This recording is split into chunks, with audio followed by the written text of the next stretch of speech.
and we want the fans out of their seat. We want to score goals. We want to give them, momentum on our side, and then on the flip side is when we don't have the ball, is it we got to be dogs.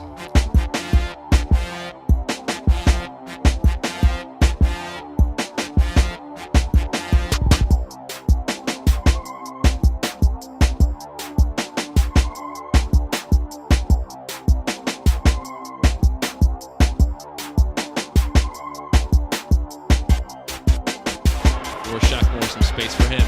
Low cross sent in towards the middle. Sarver turning, sets it up. Shot from Kaike, scores!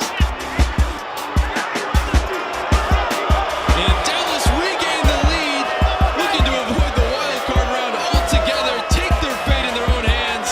Straight out of the locker room, they lead 2-1. Oh, one more time, center back trouble for Vancouver. A little bit of a mess back there. Vancouver can't clear a ball cleanly. Kaike the right time, right moment. Sam Sarver actually lays it back for him. Another assist. Good spot. Sam Sarver. Assist.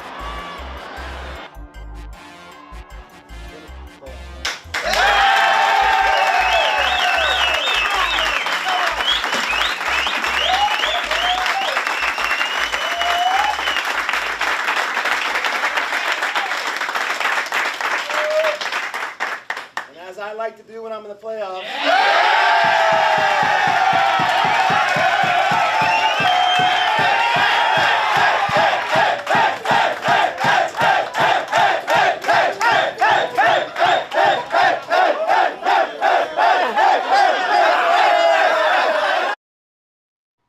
Scenes.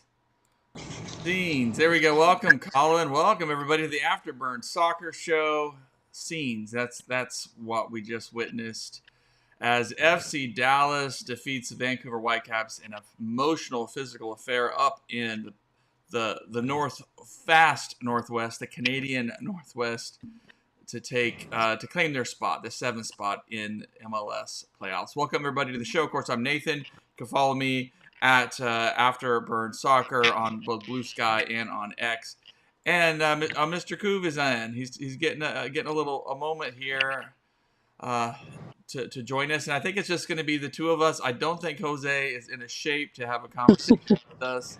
He's relaxing, let's just say it that way. And Chris is out of town, so I'm going to do a follow up with Chris at some point and have a kind of a post-mortem on the North Texas Soccer Club season. But we'll touch upon that briefly. But let's just start with FC Dallas. And Colin, I want to hear your comments. Of course, highlight the short of it is FC Dallas goes into Vancouver needing a victory or needing help to go their way in some other matches.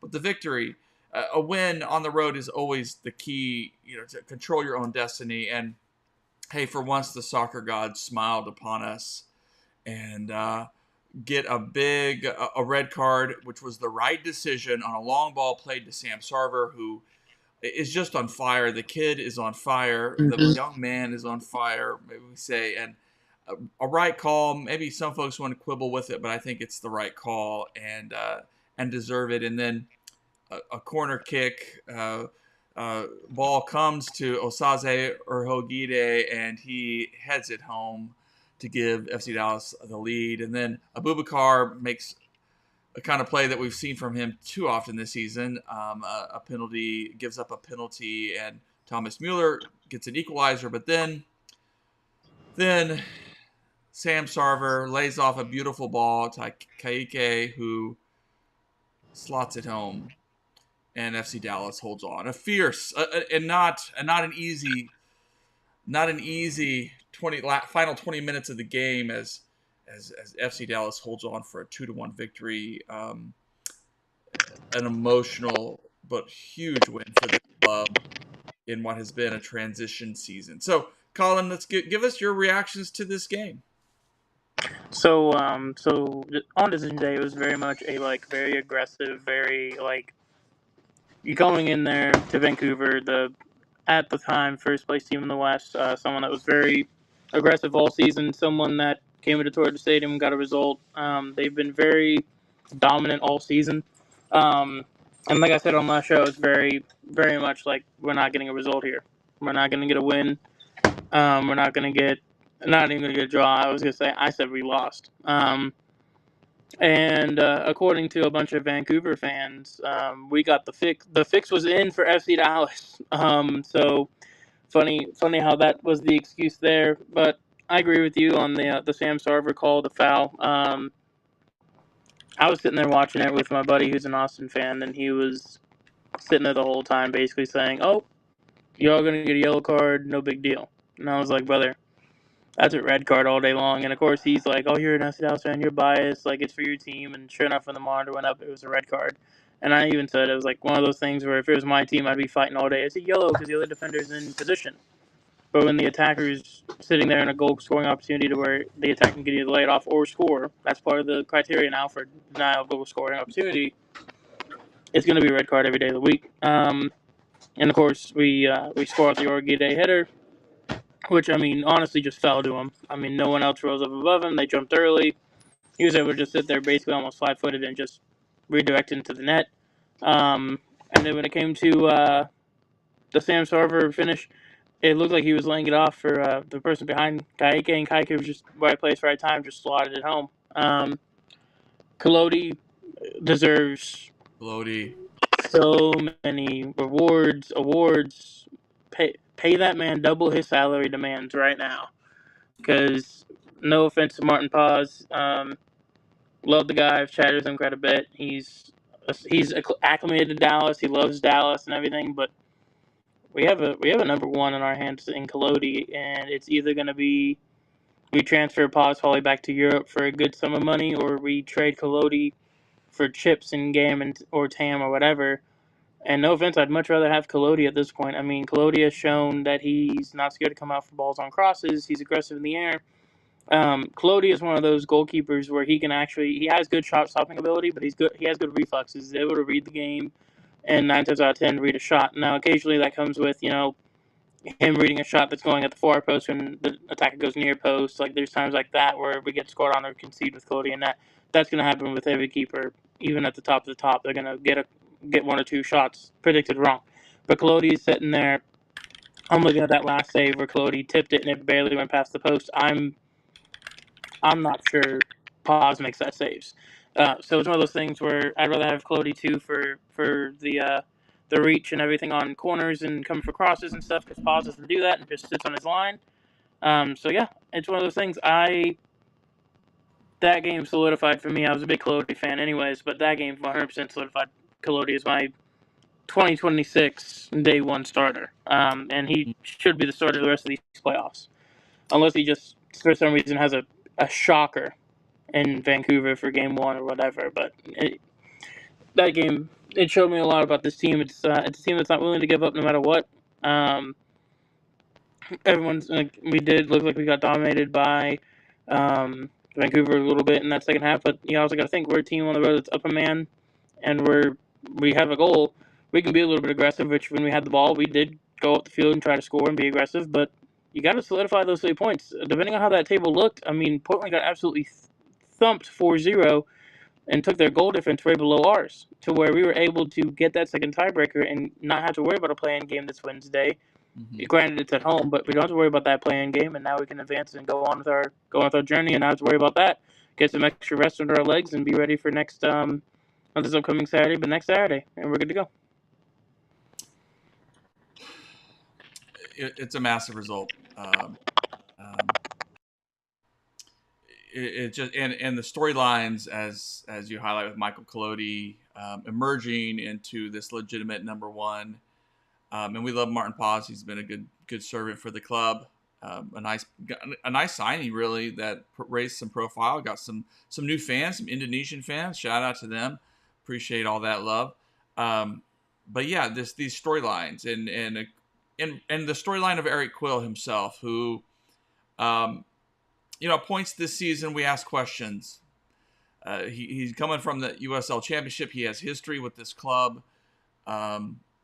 But yeah, does he have the chops to succeed at this level? And of course, a roster that has a lot of questions too. So we were giving him a pass in some areas, but just to see what he has done to get buy-in, to get support, to get this team feeling like a team, with a roster that still needs some work. Every FC Dallas fan is going to say, yeah, this roster has some holes. It's in transition. There's going to be some new faces next season. But to get these guys to fight for each other, to punch maybe even above their weight, or to punch at the level they're capable of, what a coaching a journey, what a coaching job it's been for Quill, and to get the spirit out of this team, I think that FC Dallas fans want to see, which is, we'd love to see a technical team that can score multiple goals and put these amazing passing sequences on displays. But if not, we want to see a team that's going to fight. That's going to be that gritty, hardworking spirit that reflects the city of Dallas and some of the teams in the past that have been amazing and fun to watch. So, yeah, it's just so many storylines like that. And, of course, probably the biggest storyline of all is Sam Sarver. I mean, it is Sam Sarver, and I think that's Colin.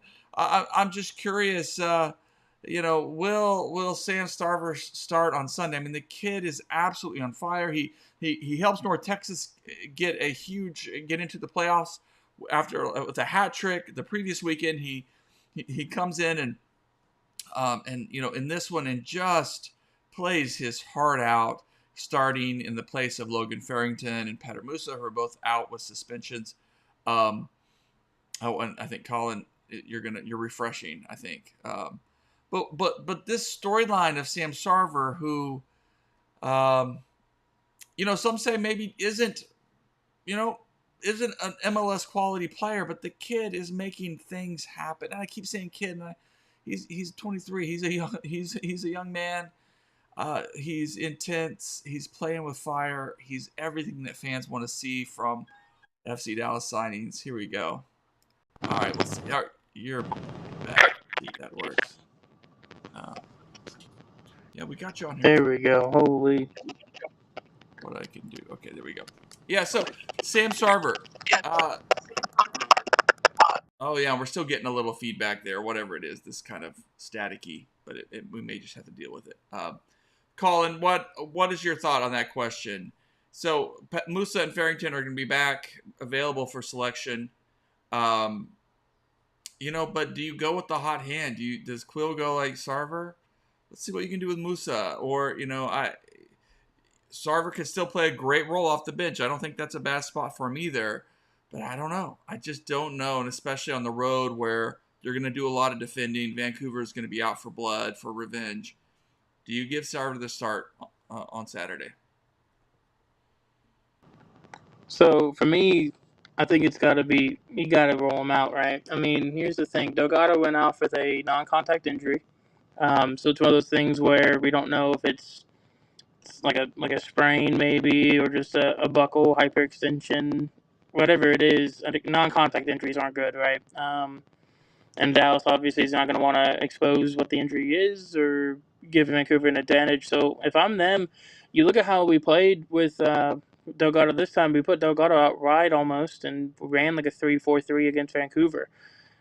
Farrington played earlier this season as like a winger /10 like we did last year with Jesus and Paul, and like when we played the 3-back with Nico, it was very much a 3 at the back with Jesus and Paul as 10s. So Logan in the offseason was playing a left mid role in the 4-2-3-1 and the 4-4-2 that Quill was rolling out every week. So Farrington got 100% play there, and Sarver is already naturally a right winger. So it's one of those things where you put Farrington back on the left, and then put Sarver on the right wing, and just go from there, man. Because it's one of those things where I don't think you can look at the team and be like, is it going to be much of a difference between Delgado playing as a 10 and Sarver out wide? I just don't see it. I mean, you can obviously get into a huge technical debate about having an actual 10, which Delgado, he played 8 for a while at Ajax and everything, and then played 6 for us, and now he's playing as a 10. It's like he can play anywhere in the midfield. He has his strengths and his weaknesses.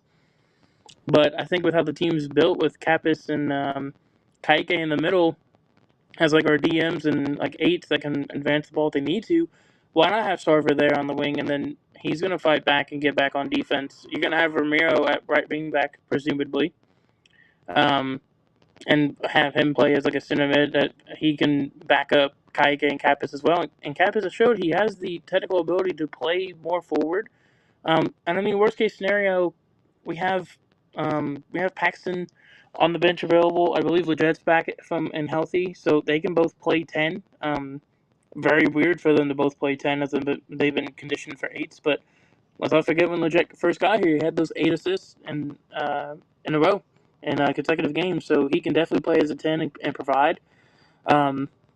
So, I mean, looking at it from a personal point of view and from a coaching point of view, I don't see how you can keep Sarver off the field as a starter if Delgado is hurt. Now, if Delgado is healthy and you want consistency and players who are in form, I could see keeping Delgado. But in my opinion, man, you got to start Sarver. You got to have a team that's willing to fight on the road, and if anything, start Sarver and then bench him for the home leg later on. Like, it's one of those things you gotta be ready to go all out, and you gotta be ready to fight and try and win this game because you only got 3 shots and you got to win 2 of them. So it's one of those things, and you also don't want to go in extra time in the first game and come back home to try and play a home leg after 120 minutes and all that travel and everything. So you got to start Sarver. You got to go for the win. You got to try and get out ahead on Vancouver early, and having Sarver and Farrington be able to supply and also get on the end of Musa long balls and be able to feed Musa in the middle on the after runs in behind. I don't see how he doesn't fit the bill, and he definitely deserves a start. Yeah, I think it's something we'll be watching, and as well as the health of Delgado. I mean, I was even impressed by Pedrinho coming in and putting in a solid minutes for a young player, who hasn't had as many minutes with the first team, but Quill has taken a liking to him. So it was truly a team performance. It was a team performance, and you just want to see more of that on Sunday coming forward. Here's a little bit. Let's jump in and just hear a little bit of the audio from Eric Quill. I was able to send in a couple of questions. We'll probably just do the first after the game in Vancouver. We did the hard part of getting the first goal, and obviously disappointed to give up the goal, being up a man, and the type of goal it was. But to recover again, like we've done so many times this year, I was proud of the resiliency again. It shows itself up. And physically, late in the game, Diego, Nolan, everybody Josh, everybody was physically giving everything of themselves to battle to make sure tonight was a win. And I'm just really proud of that warrior type effort that they came in with. Cool. And then last question. Yeah, I love Quill giving that shout out there to some of these homegrown players getting minutes. Late. It was one of those question marks, like from fans. I mean, sometimes we have been watching this team, FC Dallas, kind of late, either not make subs at the right time, or having a limited bench to turn to of guys that they trust. And what a statement it was for Quill to go, we need fresh legs, and I trust these guys. I trust these kids who have been in the FC Dallas system for years, to go out and to fight and to battle, and to see Nolan, to see Josh Torquato, see these kids get some minutes. In fact, Diego Garcia, I think he got on a plane and went down to help North Texas the next day. Just a tremendous all around team effort, and a match that you could tell was physical in every respect and emotional, exhausting. I mean, just both teams were fighting for something, and so it just raises the bar for what to expect over these next couple of games. Yeah, and buddy Luke here at Horse God, thank God Sam didn't get sent to North Texas, because North Texas suffered without Sam Sarver. They couldn't do a darn thing, and they got some talented kids there, North Texas, of course, bowing out of the MLS Next Pro playoffs, losing 3-0 to Town FC. Opening goal given up was a corner kick, the kind of mental mistake the team has struggled with. The second goal was just an error, was an attempted clearance that went right into the net. It was just the bad luck that North Texas has seen this season.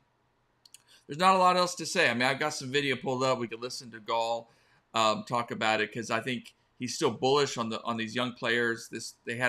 Compared to the Town FC, North Texas is such a young squad against some more veteran players, but couldn't really just get it going. Couldn't really get their foot on the ball, and so it's just a disappointing opening round loss. But something that those kids could learn from, and some young players getting a little bit of MLS Next Pro playoff experience. But yeah, thank God that Sam would have helped. Maybe the game would have been a lot better for North Texas, but Quill, it's undeniable. This guy has something.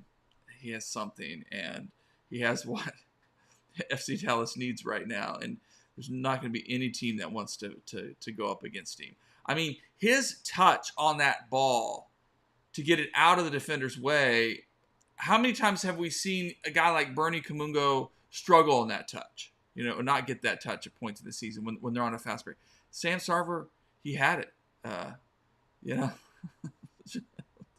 Okay. All right. Yeah, it was a lot of fire on display. That's right, I guess, Luke. But yeah, Sam Sarver, we're gonna have to pay the kid again. We just signed him. We're gonna have to pay him probably if he keeps doing this in the playoffs. I don't know. So many guys are getting contracts this offseason, and the team's gonna have a lot of room to maneuver. But Colin, we can't say enough about Osaze, can we? What a signing he has been, and we wonder if he had been healthier, all season long, how much this team would have been in a better position as well. Something for me is, what would have happened if we didn't trade Coast and just pay the man what he wanted, the extra little bit of salary that certain other center backs, and including a center back we signed, is making more. It's just one of those things that's just mind-boggling to me about how much, you go and look back at North Texas SC and see how much Quill waves about Coast, and it's like, I know it's not a coach's decision on what happened there, but it's one of those things where, and I'm so salty about it because, that's my boy, right? I wanted him to be here until he retired. So it's one of those things where it's like, you look at the team now and how we want to play with that 3-back. Could you imagine, because we play in that 3-back and transition it to a 4-back. Could you imagine, excuse me, could you imagine Coast being back there with Osaze? That's all I'm going to say. Like, you cannot tell any FC Dallas fan that's actually watched Coast play with Ibiaga and Osaze and say that's the 3 center backs I want to roll out based on what we have. Obviously, you don't want Ibiaga there. We want to try and upgrade Ibiaga, but he's been serviceable this season. I've been a big hater on Ibi and Kumungo, and both of them have proved me wrong in the second half of the season. Ibiaga has proved me wrong throughout this season, barring 1 or 2 mistakes which people have made. And it's just one of those things. Urugide has been one of the best center backs in MLS this season when playing. He's one of those center backs that he's going to get the job done defensively. He's going to be able to track down. He's only been outpaced once this year, and that was literally a few games ago. This is also a guy who can bowl you off the ball, who can dribble past you. We've seen him multiple times get the ball in his own half and take it halfway up the pitch to lay it off to a winger. It's just one of those things where you got to look at the team and you got to be out there and be like, all right, like Urugide is one of these players that you cannot lose track of as an attacker. You got to be always looking out for Urugide to either go around him or to go through him, and the latter is not a good one, good decision. But it's just one of the things, man. Urugide is one of the best center backs in this league. He's one of the best all-around center backs I've seen in MLS, period. And an amazing price tag. I would have paid almost double, if not triple, for a center back of that caliber to come to Dallas. It's what we've been missing since Hedges was let go, and since we traded away Walker Zimmerman. So Urugide is definitely the center back we need. We needed, and it's a center back I want to keep for a few years to come. Now, if we could hit this off season on another one, we'll be loving life. We will. Now, for what it's worth, Colin, a source I listened to recently just basically said that trade was mutual, that the bridges had been burned, and it was just what it is, and that sometimes happens. Sometimes happens in professional life, and so you wonder. But yeah, you wonder. But it is clear that Ibiaga, I doubt he's going to be around. I mean, like you, I've had my criticism at that price point. It may, maybe as that fifth option, if you need a veteran guy and he's willing to take a lower price point, you can say, hey, but I think they're going to definitely be looking to fill that spot come end of the year. So I'm already going to be watching to see these end of year roster decisions, to see kind of the diamond in the roughs out there that maybe FC Dallas can reclaim somebody. By the way, Sasha Kleston, I had this little clip that kind of went semi-viral, I guess, that FC Dallas is where players go for their careers to end or whatever, a place where careers go to die. But I don't know, Sasha. I mean, FC Dallas is not probably on the top list. If you had a choice between going to LA or New York City to play soccer, or Miami, you're probably going to go with those options. But in Dallas, has been a little bit of a team that maybe hasn't been able to attract the big talent. But look at the talent we have produced across this league. And the talents we're still producing of guys who are getting an opportunity and are showing that they have something to share with the world. Kaike, only one of the latest ones. Sam Sarver, Osaze. Shaq Moore has been great, very solid. And I think he could be that third center back if we stay with that option. We got a legacy here that we're gonna continue to enjoy. Yeah. Yeah, man. FC Dallas place where careers go to die, but yet we developed Rustin McKinney, Pepe, Tessman. Moose has been on fire. Shaq Moore's had a resurgence in the same league in MLS. But yeah, we kill careers here, and we don't develop anybody. We provide nothing. Not like over half of the USMNT national team in the summer was FC Dallas Academy products or played in the Dallas area. But it's FC Dallas, man. Lucho Acosta's a big name MVP, and MLS were on their knees for him, hoping he'd stay in the league. He did, and he didn't perform well. So FC Dallas, just because his little prediction of us not making playoffs wrong, means that's where careers go to die. So, yes, Sasha also is just one of those people that should have retired probably 3 or 4 years earlier in his career, because he did absolutely nothing with his last 4 years of his career with the Galaxy. So I'd be a little bit salty too if I went to LA for money and my career ended up in the shitter and died too. But not my professional career, so not my decision to waste it there. So That's right. you do what you do. Out of the sun here, but no, I'm with you. I'm, as many, and Edwin Cerrillo, Ryan Hollingshead, all these guys who have, and if anything, FC Dallas's problem has just been not having things come together at the right time, and which with coaching changes, with some bad injuries here and there, and just they've had so much quality that has gone on across the league to make a difference. And heck, Dante Seeley, who probably had a resurgent season there in Montreal, good for him, and another talented guy come through FC Dallas, and it just didn't quite work. Didn't quite work. Those bridges also burned, and it just sometimes players need an opportunity to take the next step somewhere else, regardless of where they are now, and that's just the reality of soccer. It's the reality of this league.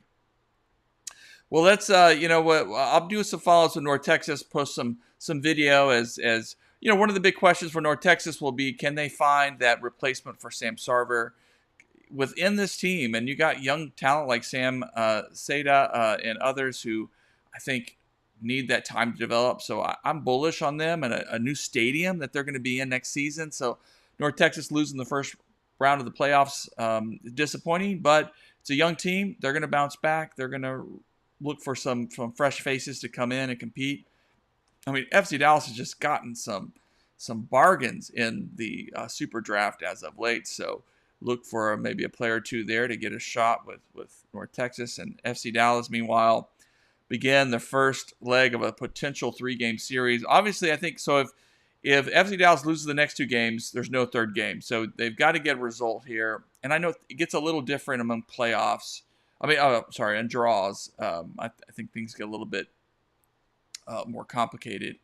But let's say FC Dallas get a draw this weekend. It just raises the stakes for what's possible. But I'm hoping, and I think that's where we're going to end the show tonight with our predictions for this Saturday. Up in Vancouver, FC Dallas, first leg of this 3-game potential playoff series. It's It's 3 games. It's just 3 weeks of playoff action. It's just wild. But let's just do our predictions. I mean, I know Vancouver is going to be mean. They're going to be nasty. They are going to want revenge. But Vancouver is going to be missing a starting center back. And they were already thin on center backs. I think they're going to have a tough time against Musa, who is going to be fully rested and ready to break that single season scoring record for FC Dallas. So I'm very bullish on this. I think it's going to be a tough match. I think a draw is very, very likely. A multiple goal draw, like a 2-2, 3-3. But I'm going for a repeat. I'm going for a 2-1 victory for FC Dallas. It's going to be, there's going to be some VAR. There's going to be some moments.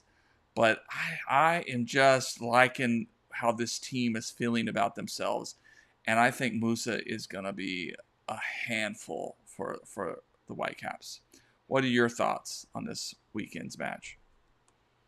I think it's going to be, like you said, a 2-1 win or a 1-0 win. And the reason I say 2-1 or 1-0 is because we 100% just needed a win, and we got out. And this is a team that, no matter what on the road, has gotten a result. I mean, we only lost one game in the last 10, last 11.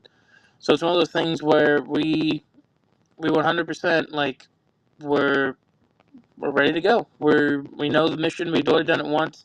Granted, Vancouver didn't have Brian Wright up top. They didn't have Gauld on the field, which I don't know if they will put Gauld on the field because him and Musa are very similar.